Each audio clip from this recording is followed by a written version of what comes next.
Muy buenos días, hermanos. Dios les bendiga. Muy bienvenidos a la continuación del repaso de las lecciones de Escuela Sabática para este cuarto trimestre del año 2022, en el cual estamos estudiando la vida eterna, la muerte y la esperanza futura.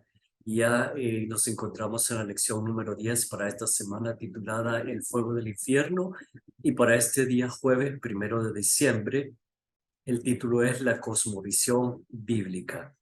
Pero como siempre, antes de iniciar el estudio de este día, les invito a que inclinemos reverentemente el rostro y tengamos una oración. Oremos. Padre nuestro que estás en los cielos, santificado sea tu nombre. Señor, te damos gracias porque nos permites una vez más abrir tu palabra, estudiar en ella las verdades eternas que tú nos has dejado para nuestra vida, para nuestra salvación, porque en las Escrituras encontramos el testimonio que estas dan de nuestro Señor Cristo Jesús, de su maravilloso sacrificio en la cruz del Calvario, de su resurrección y ascensión a los cielos, donde se encuentra intercediendo por cada uno de nosotros. Señor, gracias por tantas bendiciones inmerecidas, por tanta misericordia que tú tienes para con cada uno de nosotros. Perdona nuestros pecados, que tu Espíritu Santo nos acompañe en el estudio de esta lección, de este día, Señor. Te lo rogamos todo en el dulce nombre de Cristo Jesús. Amén. Bien, hermanos, la cosmovisión bíblica. Este puede pareciera ser un título complicado, pero no lo es. La cosmovisión bíblica se va a reducir a un enunciado que encontramos en la lectura de este día, que es en la primera epístola de Juan, es la epístola universal del apóstol Juan, los versículos del capítulo 5, versículos del 3 al 12. Lo voy a invitar a ir conmigo a esta lectura. Primera epístola universal del apóstol Juan, primera de Juan, capítulo 5 y versículos del 3 al 12. Bien, por cierto, este capítulo tiene un subtítulo que dice La fe que vence al mundo. Y comienzo leyendo en el versículo 3 en la versión Reina Valera del 60. Dice, pues este es el amor a Dios, que guardemos sus mandamientos, y sus mandamientos no son gravosos, porque todo lo que es nacido de Dios vence al mundo, y esta es la victoria que ha vencido al mundo, nuestra fe. ¿Quién es el que vence al mundo sino el que cree que Jesús es el Hijo de Dios? Y ahora, esta subsección que continúa se titula El testimonio del Espíritu. Comienzo en el versículo 6, dice, este es Jesucristo, que vino mediante agua y sangre, no mediante agua solamente, sino mediante agua y sangre. Y el Espíritu es el que da testimonio, porque el Espíritu es la verdad. Porque tres son los que dan testimonio en el cielo, el Padre, el Verbo y el Espíritu Santo, y estos tres son uno. Y tres son los que dan testimonio en la tierra, el Espíritu, el agua y la sangre, y estos tres concuerdan. Si recibimos el testimonio de los hombres, mayor es el testimonio de Dios, porque este es el testimonio con que Dios ha testificado acerca de su Hijo. Y aquí viene la parte importante, hermanos. El que cree en el Hijo de Dios tiene el testimonio en sí mismo. El que no cree a Dios le ha hecho mentiroso, porque no ha creído en el testimonio que Dios ha dado acerca de su Hijo. Y este es el testimonio, que Dios nos ha dado vida eterna, y esta vida está en su Hijo. Y finalmente el versículo 12, el que tiene al Hijo tiene la vida, el que no tiene al Hijo de Dios no tiene la vida. Y esta es la cosmovisión, hermanos, como les mencionaba. Este último pasaje que engloba toda la cosmovisión bíblica, donde la salvación únicamente se encuentra en Cristo Jesús. Pero no solo es creer, yo acepto y levanto la mano y Jesucristo es mi Salvador personal y hasta llego. No, hermanos. La salvación también conlleva obediencia. Como vamos a ver, lo hemos visto y lo hemos estado estudiando esta semana y la semana anterior. La fe sin obras es muerta. Es cierto que la justificación por la fe viene por creer en Cristo, en su gracia salvadora, aceptar el sacrificio que Él hizo por nosotros en la cruz del Calvario, pero eso nos lleva a una vida transformada. La transformación tiene tres etapas, hermanos. Primero tenemos la purificación a través del bautismo. Luego tenemos toda una vida de, ahí recibimos la justicia de Cristo, es una justicia imputada. Y luego comenzamos una vida de la mano de nuestro Señor Jesús, siendo guiados por el Espíritu Santo, y esa es una vida de santificación, y ahí es la justicia impartida de Cristo. Y finalmente llegamos a la etapa de la glorificación, que esa se dará cuando Jesucristo venga por segunda vez a traer a todos los redimidos.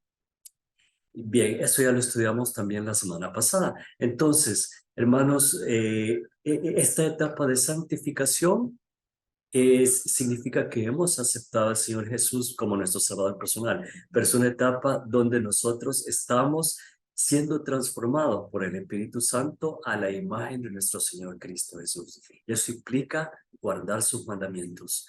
Entonces, hermanos, lo uno va de la mano con lo otro. La justicia no está en riña con la misericordia. Ambas van de la mano, pero no puede haber misericordia sin justicia.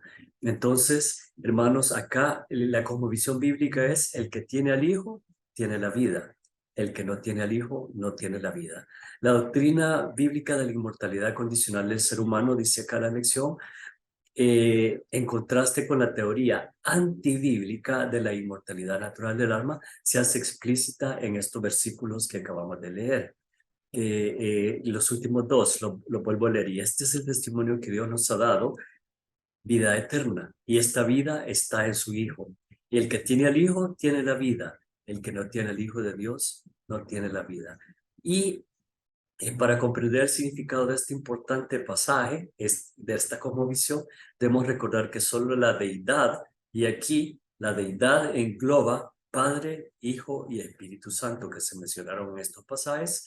Solo la deidad tiene inmortalidad, y eso lo encontramos en 1 de Timoteo 6, 15 y 16, el cual comparto con ustedes también. Primera epístola a Timoteo 6, 15 y 16, pero comienzo leyendo desde el 14, porque acá Timoteo le está escribiendo, Pablo le está escribiendo a Timoteo, que era un joven, que era su joven discípulo, y comienza diciéndole: esta es la etapa de la buena batalla de la fe.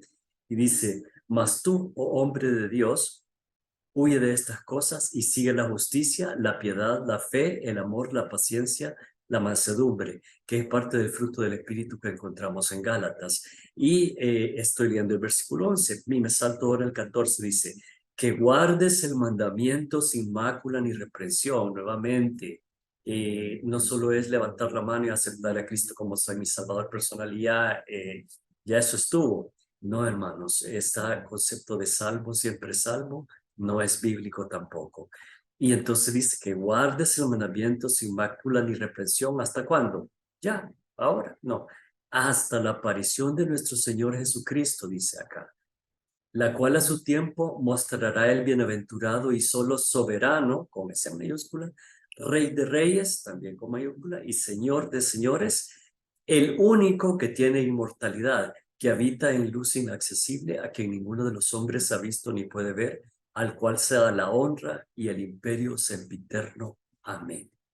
Bien, Él es la única fuente de vida. Eso lo encontramos también en Colosenses 1, del 15 al 17.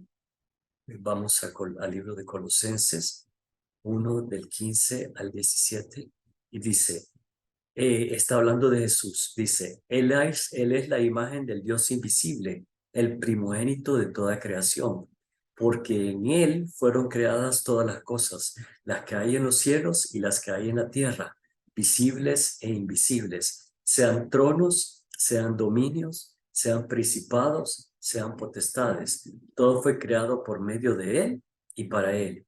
Y Él es antes de todas las cosas, y todas las cosas en Él subsisten.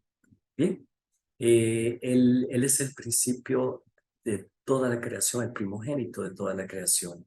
Y todo fue creado por medio de Él y para Él. Y eso lo vuelve a resaltar en Hebreos, en la epístola de los Hebreos 1, el capítulo 1, y voy a leer desde el versículo 1. Dice, Dios, habiendo hablado muchas veces y de muchas maneras en otro tiempo a los padres por los profetas, en estos postreros días nos ha hablado por el Hijo, a quien constituyó heredero de todo y por quien asimismo hizo el universo.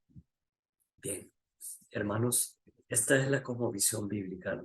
Podemos agregarle muchos más versículos, pero si solo comprendemos estos últimos dos versículos de la epístola a Juan, que quiero cerrar compartiéndolos nuevamente con ustedes, son muy conocidos, especialmente el 12. Básicamente el 12 es la cosmovisión principal que queremos dejar en sus mentes este día y siempre, que no lo olviden. El que tiene al Hijo, tiene la vida. El que no tiene al Hijo, no tiene la vida. Pero ese tener implica interiorizar, tener una relación con Jesús, caminar cada día con Él y ser guiados por su Santo Espíritu. Esto significa, hermanos, para ir cerrando esta lección y este día, esto significa que la vida eterna, dice, es un don de Dios que recibimos por medio de Cristo, que se consigue en el presente, pero se disfruta plenamente solo después de la resurrección final de los justos. La conclusión es muy sencilla, dice acá. Si se concede vida eterna solo a los que están en Cristo, los que no están en Él no tienen vida eterna. Por lo tanto, esto desecha completamente una vez más la teoría de la inmortalidad natural del alma. Y no hay un infierno eterno, sino que el castigo será eterno, sus efectos serán eternos. Pero un Dios de amor no puede permitir incluso que los impíos, o que Satanás, que fue el que comenzó todo esto, sufriera por toda la eternidad. Así que gloria a Dios por esa misericordia infinita de nuestro Padre. Que Dios le bendiga grandemente.